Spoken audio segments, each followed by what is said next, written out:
Hai, perkenalkan nama saya Tarisya Midesihite, kelas akuntansi 5B dengan NIM 1805081015, jurusan akuntansi dari Politeknik Negeri Medan. Pada video kali ini saya akan menjelaskan praktikum sistem informasi akuntansi untuk siklus aset tetap dengan dosen pengampu Ibu Raya Puspita Hasibuan SE MSI. Baiklah, saya akan menjelaskan pembahasan yang pertama, yaitu data flow diagram. Di sini saya membuat data flow diagram level 0 sampai level 7. Pada siklus aset tetap terjadi aktivitas pertama, yaitu manajer produksi melakukan permintaan pesanan. Sebelumnya, manajer produksi akan melihat catatan aset tetap master data untuk mengetahui barang apa yang sudah harus dibeli. Sebelum melakukan pesanan pembelian, manajer akan memilih pemasok. Setelah dipilih, manajer akan melakukan pesanan dan mengirimkan syarat beserta kontrak pesanan yang dapat mencakup tukar tambah, tanggal pengiriman, pendanaan yang diaplikasikan, jaminan dan layanan servis. Setelah kontrak disepakati, pemasok akan mengirim aset tersebut beserta faktur pembelian. Setelah proses pembelian, kemudian proses penerimaan, dan manajer akan membuat laporan penerimaan yang kemudian laporan penerimaan tersebut akan dikirim ke Departemen Utang Dagang dan Departemen Pengeluaran Kas. Laporan penerimaan tersebut juga akan diproses di akuntansi aktiva tetap perusahaan. Setelah tetap diterima, selanjutnya ialah proses pengeluaran kas, di mana perusahaan melakukan pembayaran melalui cek. Nantinya cek tersebut akan dicairkan oleh pemasok ke bank dan outputnya ialah bukti transfer. Proses selanjutnya ialah pencatatan yang dilakukan oleh Departemen Utang Dagang terkait dengan salinan faktur pembelian dari manajer produksi dan laporan penerimaan dari proses penerimaan yang nantinya output tersebut berupa voucher jurnal yang akan dibawa ke buku besar pembantu aset tetap. Selanjutnya ialah proses penghapusan. Proses penghapusan terjadi diawali dengan permintaan penghapusan yang dilakukan oleh manajer produksi. Namun sebelumnya, untuk mengetahui aset mana yang akan dihapus, manajer akan melihat buku pegangan untuk melihat umur ekonomis dari aset tetap tersebut. Setelah proses penghapusan aset tetap terlaksana, maka manajer akan mengeluarkan laporan penghapusan atas aset tetap tersebut. Selanjutnya, proses depresiasi. Begitu pula pada proses depresiasi. Manajer akan mengajukan permintaan depresiasi, tetapi sebelum itu, manajer akan melihat buku pegangan untuk mengetahui aset tetap mana yang akan depresiasi melihat dari umur ekonomisnya. Setelah proses depresiasi aset tetap terlaksana, maka manajer akan mengeluarkan laporan depresiasi atas aset tetap tersebut. Selanjutnya ialah proses akuntansi aktiva tetap. Untuk laporan penerimaan, laporan penghapusan, dan laporan depresiasi yang telah dikeluarkan, selanjutnya akan dibawa ke akuntansi aktiva tetap dan akan diproses secara akuntansi. Selanjutnya, laporan tersebut dimulai dari laporan penerimaan, laporan penghapusan, dan laporan depresiasi akan dibawa ke buku besar umum untuk dibukukan. Kemudian data flow diagram level yang pertama dimulai dari permintaan pembelian. Saat permintaan pemesanan aset tetap telah disetujui, maka manajer akan langsung melakukan permintaan pembelian. Tetapi sebelumnya, manajer juga akan memilih pemasok. Saat proses permintaan pembelian aset tetap dilakukan, manajer akan bernegosiasi dengan mengirimkan syarat dan kontrak kepada pemasok. Setelah syarat dan kontrak telah disetujui oleh pemasok, maka proses pembelian aset tetap akan berlangsung, yang diawali dengan pemasok mengirimkan faktur dan salinan pesanan pembelian. Nantinya dokumen tersebut akan dibawa pada proses pembelian, di mana output yang ada yaitu salinan faktur pembelian dan aset tetap yang akan dikirimkan oleh pemasok ke manajer produksi.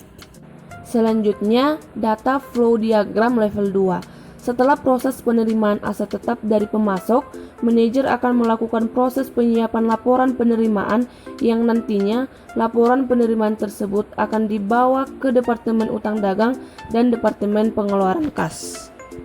Selanjutnya, data flow diagram level 3. Departemen Pengeluaran Kas akan menerima laporan penerimaan dari manajer produksi yang nantinya laporan penerimaan aset tetap tersebut akan langsung dibawa ke Departemen Pengeluaran Kas. Di Pengeluaran Kas akan langsung diproses yang outputnya akan berupa cek pembayaran untuk pemasok dan voucher jurnal yang akan dibukukan ke buku besar utama.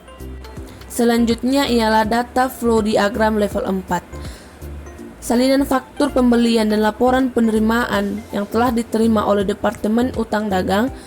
Proses selanjutnya ialah pencatatan data biaya aktiva tetap.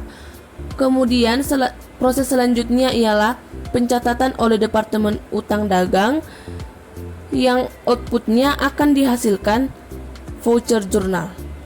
Kemudian data flow diagram level 5. Proses permintaan penghapusan yang diajukan oleh manajer akan dilakukan dengan melihat buku pegangan master data terlebih dahulu yang berisi tentang informasi umur aset tetap.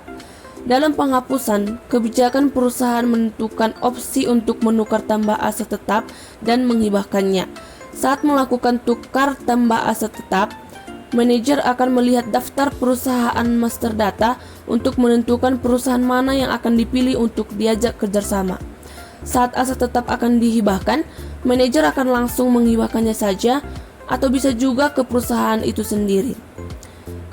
Setelah ditentukan opsi mana yang akan dipilih oleh perusahaan, selanjutnya akan disiapkan laporan penghapusan aset tetap yang nantinya laporan penghapusan tersebut akan dibawa ke akuntansi aktiva tetap. Selanjutnya data flow diagram level 6. Saat manajer mengajukan permintaan depresiasi, sebelumnya manajer akan melihat buku pegangan untuk melihat umur ekonomis aset tetap.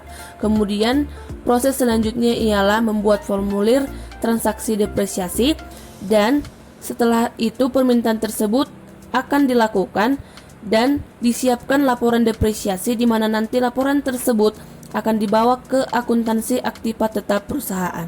Selanjutnya, yang terakhir ialah data flow diagram level 7.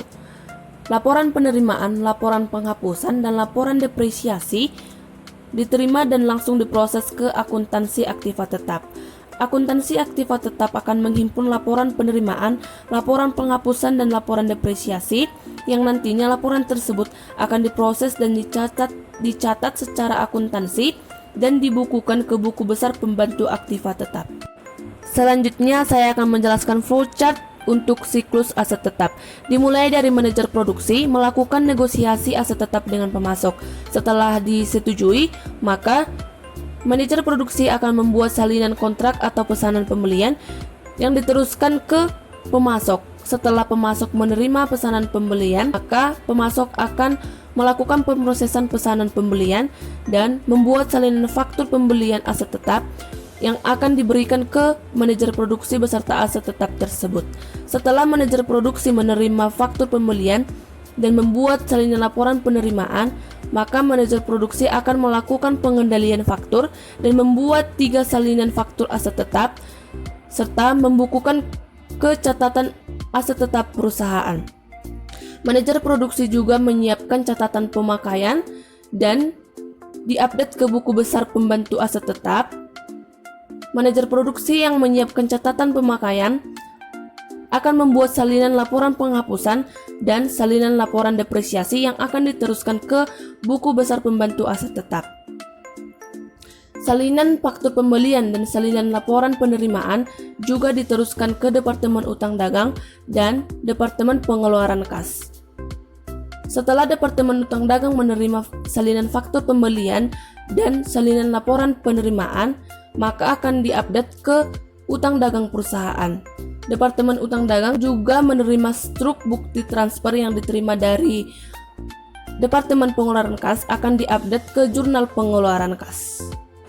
Setelah Departemen Pengeluaran Kas juga menerima salinan faktur pembelian, salinan laporan penerimaan, maka Departemen Pengeluaran Kas akan melakukan proses transfer ke pemasok, yaitu cek, dan membuat salinan cek dan salinan struk bukti transfer yang telah diteruskan ke Departemen Utang Dagang. Saat melakukan proses transfer ke pemasok, Departemen Pengeluaran Kas juga akan mengupdate ke Jurnal Pengeluaran Kas. Departemen Pengeluaran Kas juga membuat voucher jurnal dan membuat salinan voucher jurnal yang akan diteruskan ke buku besar pembantu.